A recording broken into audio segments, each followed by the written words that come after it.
Hey folks, what's up? Welcome. Thanks for being here. Let's get into we're gonna get into a clip that has re-gone viral. It probably didn't go viral initially in 2001 because there were no viruses back in 2001. The internet existed, but most people couldn't download videos easily, so there wasn't a lot of video sharing going on. But this video, because of 9/11's anniversary, that was yesterday, has gone viral again. And it's a beautiful clip. It's amazing watching an icon like Chomsky just fucking rip mainstream media apart like to their face. It's beautiful. It's only like a minute long, so I'll play it in a second. Thank you for being here. Please take a second to share this to let people know. As most of you know, I am the most censored comedian in America. Television canceled by U.S. television show canceled by U.S. sanction. YouTube channel, my main YouTube channel, banned around the globe, around the entire globe. Like they were afraid somebody in Malta might fucking look up one of my videos and then their mind would be blown and they'd never be the same. And they'd walk around just muttering to themselves from there on out. So they had to ban it globally. Over 1,000 videos banned globally. And I see some of these other people that are like, I'm the most censored man on the YouTubes. And it's like they've had 5 videos taken down or something, or they were demonetized.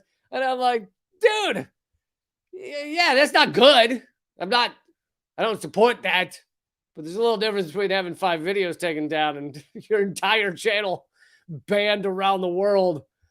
A bit of a difference. Also, my podcast banned by Spotify. But anyway, enough about that. Thanks for supporting me. Sorry about the cough. Still getting over it. Doing my best not to keep coughing in the mic for you. But I got a bunch of stories. I'm also going to show you the new episode of The Most Censored News, my new series. But to start out, please hit the thumbs up and leave a comment and all that stuff. Helps the robots inside the computer. It helps do war with them and their fucking algorithms. Their algorithms are always coming after me. Or actually, their algorithms want nothing to do with me. It's really that's the big problem. You're like the kid at the dance trying to get to the attention of the young ladies, and I can't do it. But anyway, so let's play this short clip of Noam Chomsky back in 2001, right after 9/11. And he was one of the few that really and I wasn't politically awakened in 9/11. I knew nothing then. So I certainly wasn't on this list. He was one of the few that in 9/11, 9/11 happened and he was out front in weeks or maybe even days after saying, yeah, not cool, but let's also remember the fucking breathless murders, the endless murders that the U.S. has done around the world in a very similar manner to 9/11 done to other countries. Yeah, they didn't fly jets into buildings. Instead, they just bombed those buildings. Is there that much of a day? It's still a big metal thing hitting a building. Is there that much difference? One's a plane. Yeah, there's a bomb. And he was like, let's remember. And people lost their fucking minds. And I think this was also the last I think this was when they stopped having him on some mainstream media. Until 2001 or shortly thereafter, they would still have him occasionally on NPR and some of these others. And after this point, they were like, yeah, cut off the Chomsker. And Chomsky, these days, he is aggressively old. I don't know why he decided to do that. Why do you sit down and make that choice to get that old? I don't understand it. But anyway, that's not the problem, though. The problem is that he's moved a little more centrist, very slightly. And, it's frustrating to those of us who want that radical. But And he's still fairly radical compared to most mainstream analysis. And I still very much appreciate the guy because he helped wake me up. So even though he's moved a little more centrist, ever so slightly, and by centrist I mean he's moved 5 degrees closer to the Democrats as opposed to way off the left side of the scale, which is where human beings should be if you want to have a planet in a few years. Actually, there will be a planet in a few years. There just won't be any of us to observe that there's a planet in a few years. But anyway, but you know, we always wanted this hardcore radical, and he's still fairly awesome. But you know, I did one interview with him on Redacted Tonight like a year ago, and most of it was great. The final question I asked him, or I mentioned something about the two-party system being. They agree on 80 to 90% of the structural issues of the country, so there really is no difference. And he changed his stance from what he used to say, and he said, well, that used to be true, but now it's not quite true. The Democrats are better or something like that. And I was like, I don't know about that. I think in many ways they're worse. I would never vote for a Republican. Let me clear that up. But I would never vote for a Democrat because the way you could, there's an easy argument to be made that they're worse is because they actually get all the shit done. They are the ones that get the fucking trade deals through. They're the ones that usually give the massive tax cuts to the rich. They're the ones that are able to get through the doubling of the prison population and that kind of shit. Because people go, it's Democrats. It must be the good guys are doing it, so it must be good. But anyway, easy argument to make. But so here he is, and I know I've elongated this intro too long. Sorry. And I'm going to interrupt it a little because I want to, never mind. I don't need to tell you, but. Rational. If we're rational. A lot of irrational people out there. I can't help that. Hold on. And I know I'm going to interrupt this a lot, but trust me, it's worth it. So this is what an aggressive interview actually looks like. And they never do this against our fucking shit show politicians. This is what a true aggressive interviewer looks like. And he's a fucking idiot, but is picking apart every word you say and not letting you have a thought. That's what this guy's trying to do. Chomsky said, if we're rational about this, and the guy interrupts and goes, well, there's a lot of irrational people out there.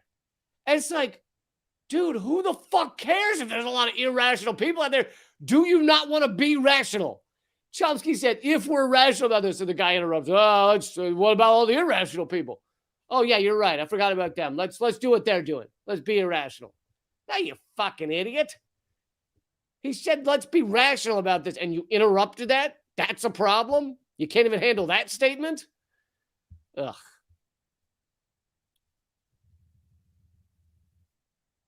If we're rational, we will recognize that the United States, Britain, France, and I can go down a long list, have a terrible record of atrocities, and that does not justify violent acts against them. But you seem to see this moral equivalence the whole There's time no between moral Bin Laden.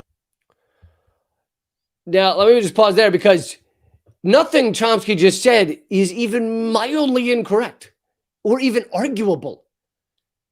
He said Western countries, France, Britain, United States, have a laundry list of fucking atrocities. I mean, it's just horrific shit. In North Korea, in the Korean War, we killed a third of their population. In Vietnam, the fight was not to gain land, but just to see how many of them we could kill. And then we would take a hill, kill as many as we could, and then leave that hill after a few hours or a day. Because taking land was not part of the plan. The plan was just to see how many you could kill. What?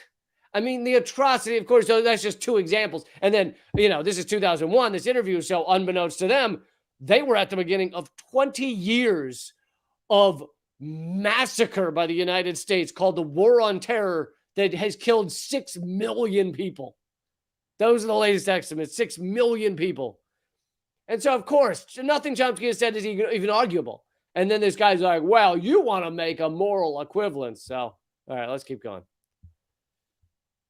Laden and Bush. moral Don't you? atrocities, and that does not justify violent acts against them. But you seem to see this moral equivalence the whole There's no time between moral- bin Laden and Bush. Don't you? Moral equivalence is a term of propaganda that was invented to try to prevent us from looking at what the acts for which we are responsible. You say there are plenty of Again, great point from Chomsky here.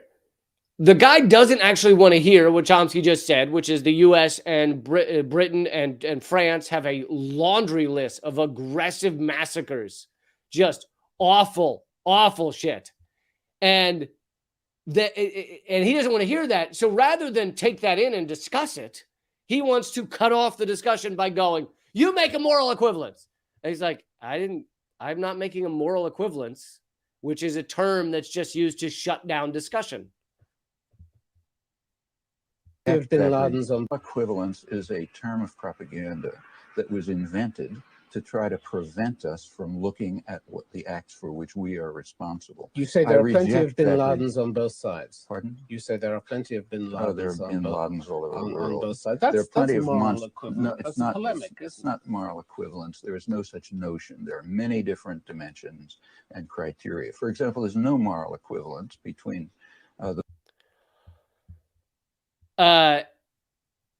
You said that. You said there were bin Ladens on both sides. And he's like, yeah, there's bin Ladens all over the world. If you mean killers, if you mean people that view killing a bunch of innocent people as useful to making their point, and who's going to argue that that type of human being doesn't exist around the world? And so you look at the laundry list of horrific shit the United States has done, and is that arguable? No. So the guy wants to shut down this discussion. He doesn't want you to actually. He doesn't want Chomsky to actually be able to say these things. So he tries to essentially change the subject or cut it off. the bombing of the World Trade Center. No, That's it's not. polemic, It's not moral equivalence. There is no such notion. There are many different dimensions and criteria. For example, there's no moral equivalence between the bombing of the World Trade Center and the destruction of Nicaragua or of El Salvador, of Guatemala. The latter were far worse by any criterion. So there's no moral equivalence. Furthermore, they were done for different reasons. And this fucking mainstream media clown, who I think is, I don't see any branding, but I think this is maybe NPR, but could also be BBC. But, you know, Chomsky made a point there that the guy had no answer to, which is, Chomsky's like, well, it's moral equivalence is a stupid term, but if you really want to go down that path, then there's no moral equivalence between the fucking horrors that we've done, the millions we've killed. And, you know, he lists a couple of examples, which the guy then tries to pick apart. But he just, the guy's no answer to that. Oh yeah, the 9/11 killed what, 3,000 people. The U.S., like I said, in North Korea killed a third of their population. Literally ran out of targets to bomb.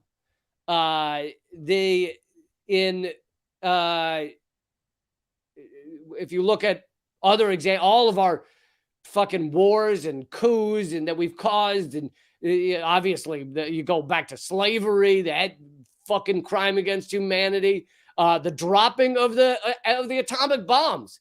I did an episode of Government Secrets, my other podcast, Government Secrets. We did an episode, or maybe it was 2 episodes, on how the atomic bombs didn't need to be dropped. The fucking war was over. Japan was giving all signals that they were ready to surrender. All they wanted was to not lose their emperor. And they said, we'll do anything. Just, we'll fucking surrender, give in to all your requests. And we chose to ignore all of that because we wanted to test the bombs and we wanted to show the Soviet Union that we had that ability. So we then fucking set fire to hundreds of thousands of people, completely innocent people, just to go, look, we can do this. So yeah, that's not, there's really no moral equivalence there, is there?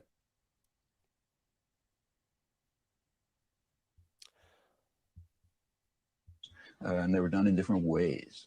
There's all sorts of dimensions. But why, when the U.S. is considering what to do about this, do you always go back to past? Not past, crimes. Present. Proceed. Well, you mentioned Nicaragua. I mentioned that because it's uncontroversial, since there's a World Court and Security Council resolution. But I can take you to cases, since it's uncontroversial, that's a good example. I mentioned these cases. Are you kicking the U.S. when? Well, hold on. I'll play that next part in a second. But so now the guy's saying, well, why is the U.S. thinks about what to do about this? Why is the U.S. plans to obliterate another country, whether it be Iraq or Afghanistan or whoever we are going to bomb for 9/11? Why do you insist on bringing up old ancient moments in history? And Chomsky says, no, these are current day. The U.S. is still killing people. Current day. Now, keep in mind, in this 2001, 9/11, the first Iraq War had already happened, where we obliterated people for that. And that's the famous quote from Madeleine Albright, who was Secretary of State under Clinton. And she was asked, she said, we killed 500,000, 500,000 children. Children. I'm going to say it one more time. Children in Iraq. How do you feel it was worth it? And this is the first Iraq War. And Madeleine Albright says, we feel it was worth it. 500,000 children. Compare that to the 3,000 that died in 9/11, which is still a tragedy, but let's keep these things in mind. And so Chomsky's point is this: when you're discussing what a country like that is willing to kill 500,000 children, just to make a little point, and here's the deeper reasoning that you will not get from even most other independent media outlets. Why did the U.S. go after Iraq, really? Both in the first Iraq War and the second Iraq War? Because Iraq was threatening. Yes, Iraq has oil, but the reason we didn't end up stealing that much of their oil, the reason their oil is important is because they were stepping outside of the petrodollar. They were both threatening and then went ahead and did drop the dollar in oil sales. Now, why is that so important to us? Because gold doesn't back our currency anymore. So why is the U.S. currency powerful? It's powerful because it's backed by petro. It's backed by petroleum. This is a deal made in the 1970s. It was an idea come up by that Henry Kissinger came up with to, okay, we're not going to back our currency with gold anymore, but it will still get its power from petroleum if we get OPEC and Saudi Arabia to agree to do all their oil sales in dollars, U.S. dollars. So that's why we can print all the money we want, and that money still has power because it's sought after because of the petrodollar. Now, Iraq and Libya and Syria and various other countries or moments in countries, they have either signals that they were going to go outside of the petrodollar, meaning we're not going to sell oil and take and receive oil in dollars anymore. We're going to go to something else. In Libya, the Gaddafi wanted to come up with the gold dinar. The African gold dinar was his plan. And we saw what we did to them, right? They fucking had him murdered in the streets and turned that country into a fucking warring warlords. So that is the real reason for our attacks on Iraq. And as we saw with 9/11, we used it as a justification to invade Iraq, even though Iraq had exactly zero to do with 9/11. So now this 2001 clip, Chomsky couldn't have known all that because it hadn't happened. Much of it hadn't happened yet. But why are these things? This guy's asking, why are these things? Why are these moments of the U.S. attacking other countries important to 2001 and the war on terror that was beginning right then? And Chomsky's like, well, or Chomsky's larger point in some ways is this is a pattern of behavior by the United States. And it should be considered when the United States, no matter what the cause was, no matter what shock led to this shock doctrine moment, we should consider these things when the U.S. is planning to obliterate another country. And of course, this guy can't handle that. because it's his job not to, right? His job was to have Chomsky on. And like I said, this is all very revealing of the mainstream media, because the mainstream media, this is how they behave. They are the white blood cells attacking an infection. An infection is someone telling the truth. Chomsky in this moment is telling the truth. That makes him an infection to the system, an infection to the capitalist petrodollar system.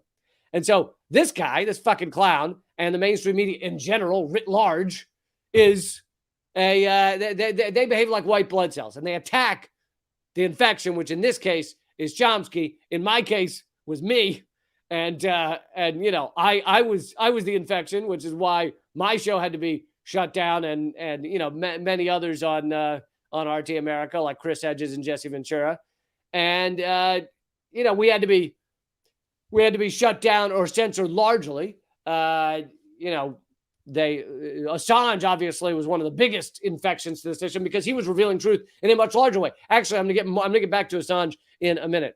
But okay, let's finish this clip up. That's a good example. I mentioned these cases. Are you kicking the U.S. when it's down? No, I'm asking that we... Oh, God.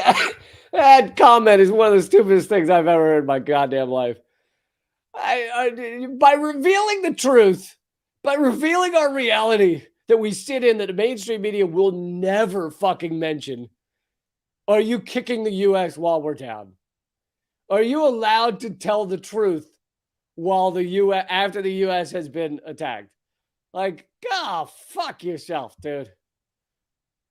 That we accept the definition of hypocrite given in the Gospels. I think that's correct. The hypocrite is the person who refuses to apply to himself the standards he applies to others. I don't think we should be hypocrites. To what aim do you do this? To what aim? Oh my God. Imagine if Chomsky weren't talking about the United States, but was talking about some other news story. So imagine if he were talking about Bill Cosby. And he's like, not only is Bill Cosby a disgusting rapist, but he's a hypocrite. And I think it's important to talk about the fact that this guy is both a rapist and a hypocrite, because one of Cosby's thing was he used to go on talk shows and everything and tell, you know, he was specifically talking to black people, but, you know, I guess it doesn't matter in a sense, but he was saying young black people need to behave themselves. They need to act better. They need to pull their pants up. This was from Cosby. And it was like, meanwhile, he's literally raping people.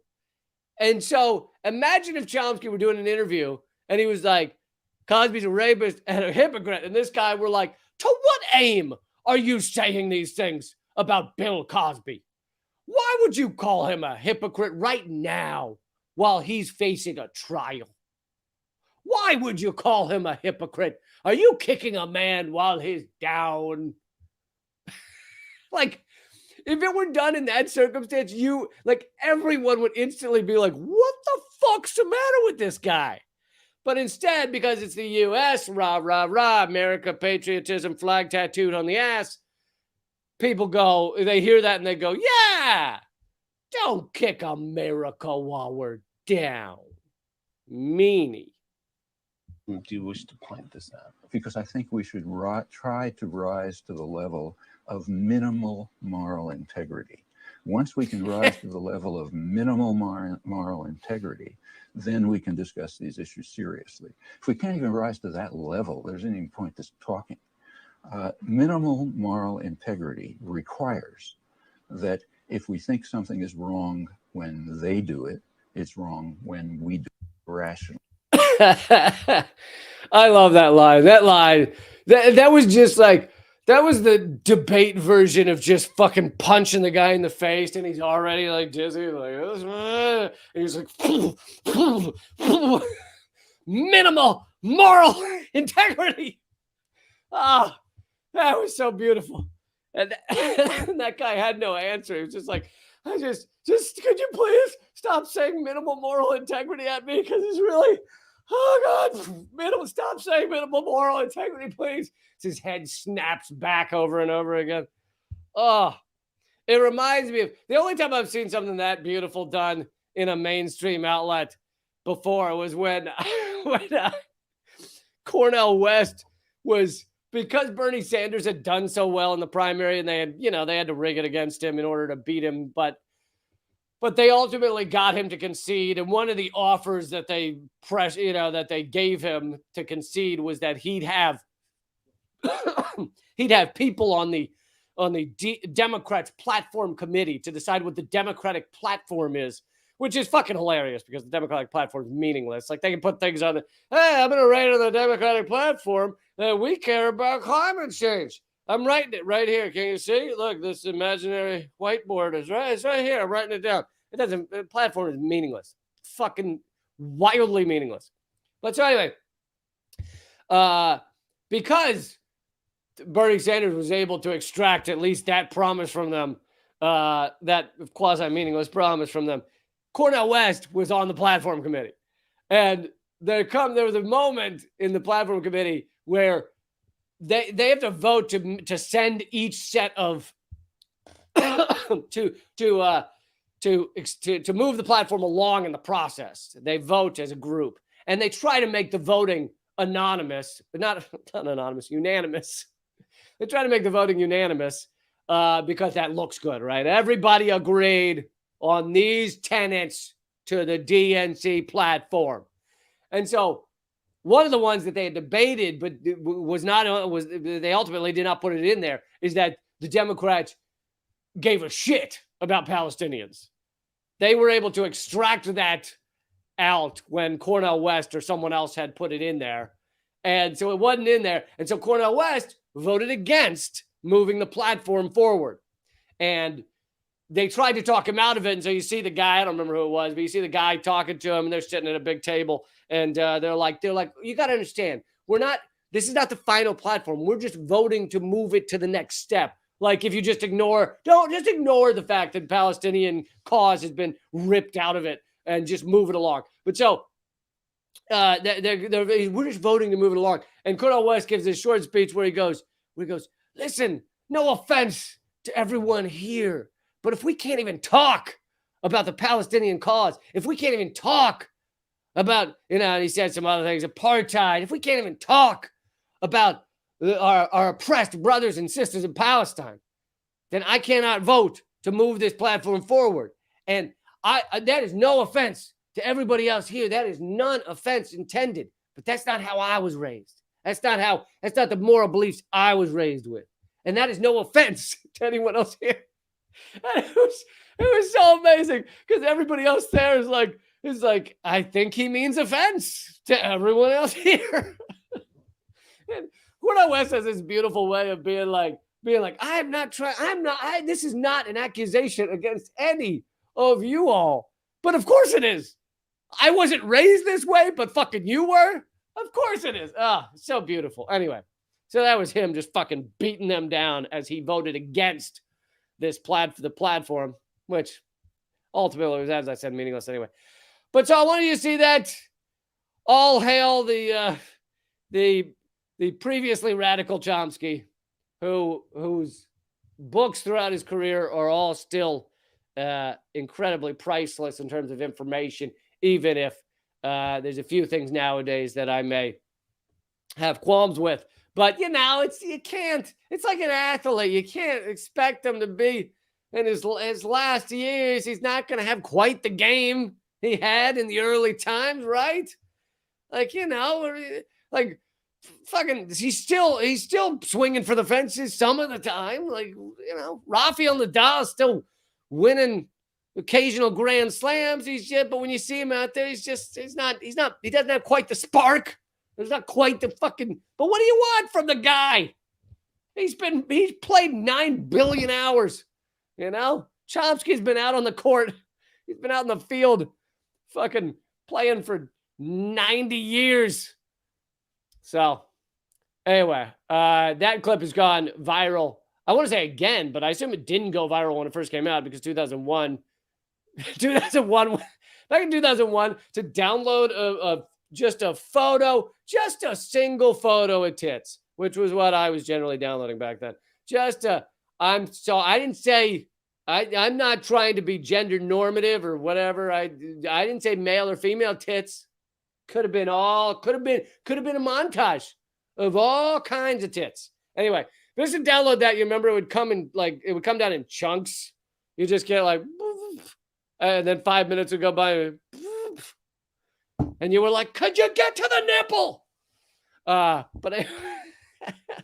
Anyway, incredibly important video. And isn't it amazing how times haven't changed at all? Like, you could have that same conversation today about 9/11 on mainstream media, and if they ever aired it, which they wouldn't, but if they ever showed something like that, it would be the exact same shit. It would be Chomsky or whoever, Hedges, saying those points, and some mainstream media clown paid by fucking big pharma, big oil, big ag going, aren't you kicking America while we're down? All that bullshit. All right, so that took longer than I thought it would take, but let's move on to the next topic. In a few minutes, I'll try and get through one more topic, but in a few minutes, we're going to go to only rumble.com/Lee Camp. That's rumble.com/Lee Camp. It's free to watch over there. If you're watching over there right now, nothing changes. And you can see the rest of the episode there. And some of you might want to know why I do that. Well, like I mentioned, I'm the most censored comedian in America. My main YouTube channel is banned around the globe, 1,000 videos banned. So I had to go to somewhere that would not ban my videos. Simple as that. So, and I have stories coming up on, I'm going to show you the new episode of Most Censored News, my new show. I'm also going to show some activism moments that are pretty fucking cool. People getting everyone's panties in a bunch, which I'm a big fan of. Male or female panties. Okay? Don't email me about how offensive it is to say panties in a bunch. Maybe there's some men out there who enjoy wearing panties and they get theirs in a bunch. Yeah. Think about your own prejudice, all right? First, before you come at me. You acted like only women wear panties. How offensive of you. Who the fuck do you think you are with your panty apartheid? Oh, you and your panty apartheid. I cannot handle it. Someone in the comment thread says Lee is wearing panties. I was earlier, but I'm going commando just for you guys, okay? Took off the panties, letting it all hang out, as they say. I am anti-limited hangout. I go full hangout. Anyway, so this doesn't need a long analysis. It's so fucking emblematic of what the U.S.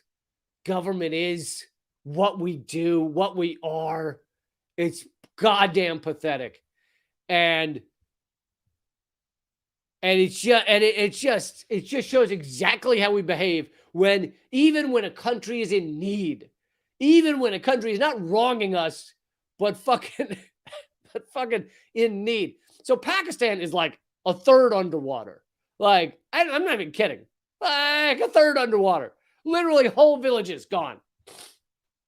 It's horrific. And it's climate crisis. And many of us, here's another thing. I like to give you little tips on how you should stop listening to other shows or other commentators or other whatever.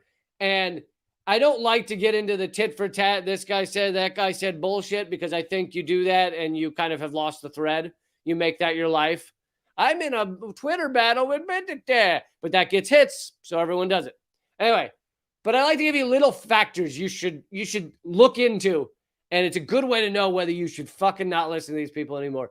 If they haven't been talking about climate crisis and climate change and global warming, whatever terminology they felt like using at the time, if they've been talking about that for at least a decade,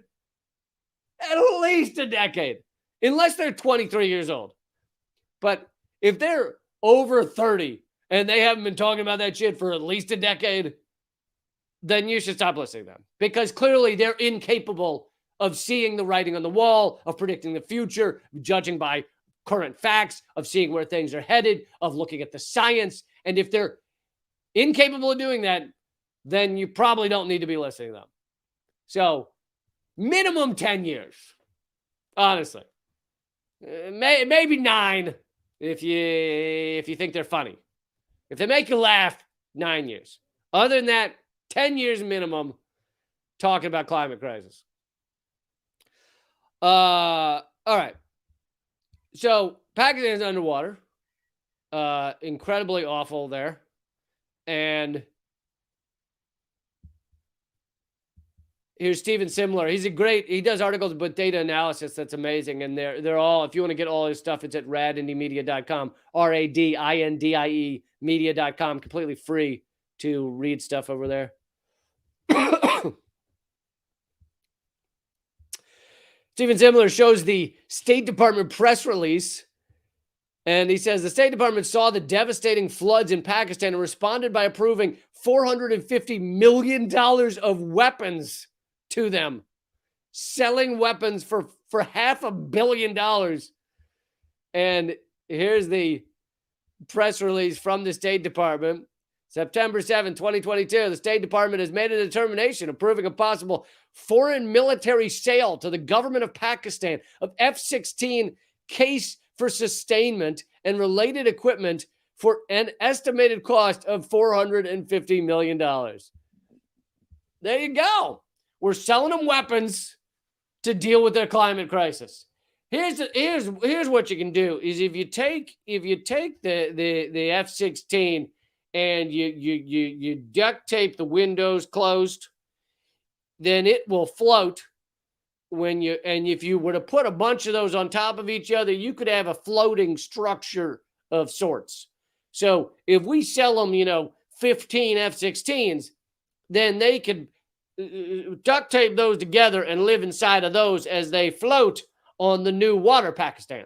Now, water Pakistan is going to be a little different, but a little dicey. But you can have a floating F-16 structure. That's one thing you can do.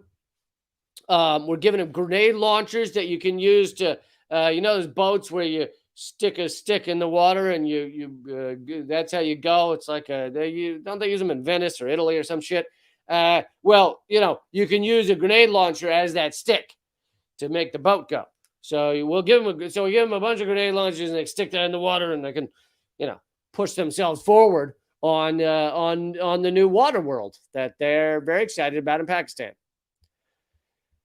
Oh my God. Selling them fucking $500 million of weapons to deal with the fact that their country's underwater. That'll help. That'll do it. Thank you, State Department. Always there. Always there when we need you.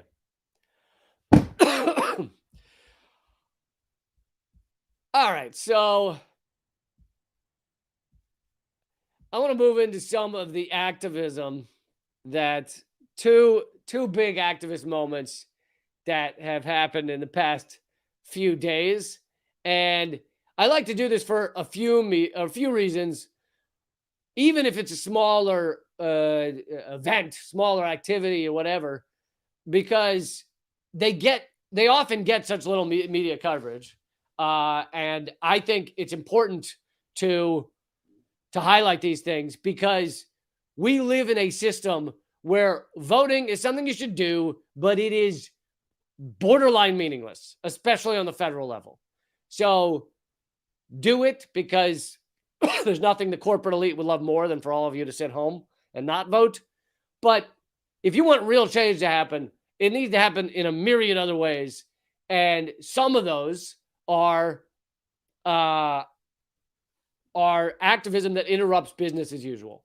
And get creative with it. There's a lot of ways to be active in some manner that interrupts business as usual. Not all of it is going to get you goddamn 35 years in prison. So, it can have multiple impacts because it has the impact of interrupting business as usual, has the impact often of getting more media coverage because that gets talked about. It has the impact of even if, there's these people that block weapons contractors, they'll block off the road and the weapons contractor will have to shut down for the day because there's no way to get into the weapons manufacturer building. and they'll cut off weapon sales for a day. And it's like, yeah, it's just a day, but that's a day that fucking missiles and shit that kill children are not being shipped out.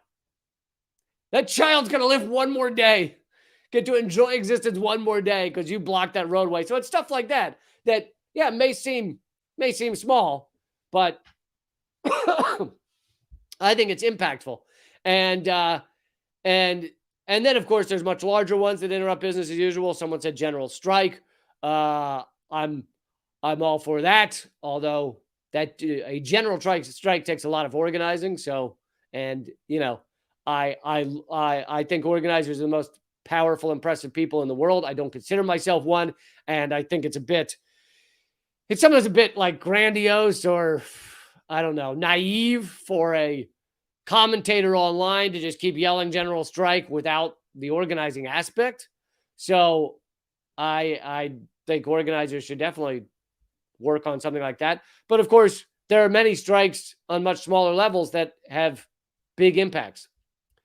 All right, so here's a couple of activities, of actions that have interrupted business as usual. We were just talking about the climate crisis and how a third of Pakistan's underwater. And here is, and this, I was kind of shocked because this is actually covered by The Guardian. The Guardian used to be a pretty damn good media outlet. It was captured by corporate interests in roughly 2014, around then. And it's been largely a shit show, just a propaganda outlet since then. However, occasionally they trip and fall into real news accidentally. Like they're running to do some State Department talking point, like the United States has never done anything wrong, and why is Russia not like us? And it's an article like that, and then they trip on something, and they're like, and they fall into a story that actually matters and is accurate.